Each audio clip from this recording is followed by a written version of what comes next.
ভোলায় বাংলাদেশের অন্যতম বৃহৎ 3টা গ্যাস কেন্দ্র আবিষ্কৃত হয়েছে, কিন্তু বরিশালবাসীর দাবি হচ্ছে এই গ্যাসের কোন ন্যায্য হিস্সা বরিশাল বিভাগের মানুষ পাচ্ছে না। তারা বারবার দাবি করেছে এটা ন্যূনতম একটা ফ্র্যাকশন পার্সেন্টেজ হলেও বরিশাল বিভাগের উন্নয়নের জন্য রাখতে হবে। আপনারা জানেন বাংলাদেশে সমুদ্র সীমা বিজয়ের যে নাটক করেছে হাসিনা সরকার, তারপর থেকে বঙ্গোপসাগরে 46টা গ্যাসের ব্লক তৈরি করা হয়েছে, কিন্তু সেটা পাপেক্সকো আমাদের যে জাতীয় প্রতিষ্ঠান আছে তাকে খনন করবার অনুমতি দেওয়া হচ্ছে না। কিন্তু পাশ থেকে আমরা দেখতে পাচ্ছি বঙ্গোপসাগর থেকে ভারত এবং মিয়ানমারের লোকরা এসে, সেখানকার কোম্পানি এসে আমার দেশের পাইপলাইন দিয়ে গ্যাস এবং তেল উত্তোলন করে নিয়ে যাচ্ছে। তাহলে আপনি কি বিজয় করলেন যে এই বিজয়ের পতাকা মালাটা আপনি ভারতকে আর মিয়ানমারকে সঁপে দিয়েছেন? এটা তো ডেভেলপমেন্টের সাথে যায় না। তাই আমরা অনবিধি বিলম্বে দাবি করছি যে এই যে 46টা গ্যাসের ব্লক বঙ্গোপসাগরে আছে, সেখান থেকে ইমিডিয়েটলি আবেশকে দায়িত্ব দিয়ে এক্সপ্লোরেশনের ব্যবস্থা করতে হবে।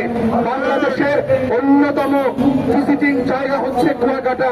আপনারা জানেন কুয়াকাটা হচ্ছে পৃথিবীর 2টা সি বিচের একটা, যেখান থেকে সূর্যোদয় এবং সূর্যাস্ত 2টা দেখা যায়, কিন্তু সেখানে যাবার মতো ইনফ্রাস্ট্রাকচার দরকার, রাস্তাঘাট দরকার, সেটা নাই। আমরা দাবি করছি ঢাকা থেকে শুরু করে প্রত্যেকটা কানেক্টিং জেলার সাথে সেই অবকাঠামো ডেভেলপ করা দরকার। কুয়াকাটাকে একটা পর্যটন হাবে পরিণত করবার জন্য সেটা করতে হবে। একটা ডোমেস্টিক এয়ারপোর্ট করা কুয়াকাটাতে খুবই জরুরি হয়ে গেছে। একটা ছোট্ট এয়ারপোর্ট করলে কক্সবাজারের মতোই কুয়াকাটা বাংলাদেশের আর একটা অর্থনীতিকে সাপোর্ট দেওয়ার মতো একটা প্লেস তৈরি হবে। বঙ্গোপসাগরকে ঘিরে বাংলাদেশের পর্যটন শিল্প এবং মৎস্য শিল্পকে ডেভেলপ করার সুযোগ আছে, সেটা করা হচ্ছে না।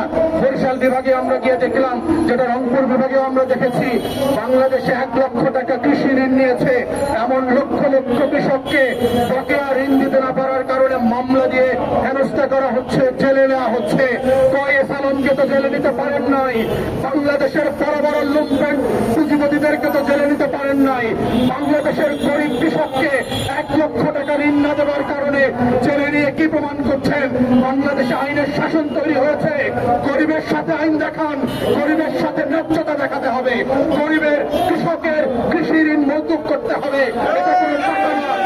বাংলাদেশ বরিশাল থেকে শুরু করে সারা বাংলাদেশের কৃষকের ঋণ মৌকুব করতে হবে। এই বাস্তবতাকে ঘিরে বাংলাদেশের কৃষি অর্থনীতি যেন ভেঙে না পড়ে, কৃষককে জেলে নেওয়ার এই নাটক বন্ধ করেন।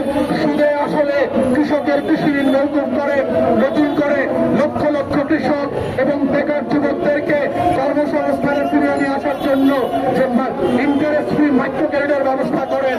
আমাদের লক্ষ লক্ষ কোটি কোটি টাকা লুটপাটের যেই টাকা ব্যবস্থা তৈরি হয়েছে, সেখান থেকে এই ঋণের মধ্য দিয়ে বরিশাল বিভাগ সহ সারা বাংলাদেশের বেকার যুবকদের কর্মসংস্থানের ব্যবস্থা করেন।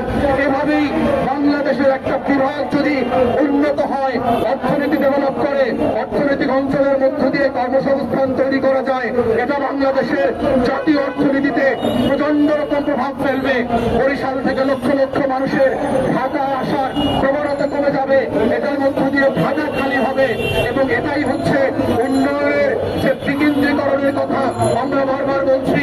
সিঙ্গাপুরের কল্পনা বলে সিঙ্গাপুরের মতো বিকেন্দ্রীকরণের অর্থনীতি তৈরি করেন, কানাডার কল্পনা বলে কানাডার মতো বিকেন্দ্রীকরণের অর্থনীতি তৈরি করেন, মালয়েশিয়ার মতো সুইজারল্যান্ডের সুখাচারের কল্পনা করে বাংলাদেশের অর্থনীতিকে বিকেন্দ্রীকরণ করেন।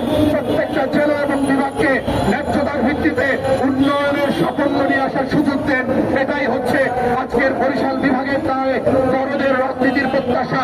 এই আশাবাদ ব্যক্ত করে অন্তর্বর্তীকালীন সরকারকে প্রত্যেকটা বিষয়ে অনতিবিলম্বে অবস্থান নেওয়া এবং দাবি করছি তারা যেন এই বাজেটে যেখানে যেখানে ন্যূনতম বাজেট দেওয়া, উদ্যোগ দেওয়া প্রয়োজন, সেগুলো যেন করেন।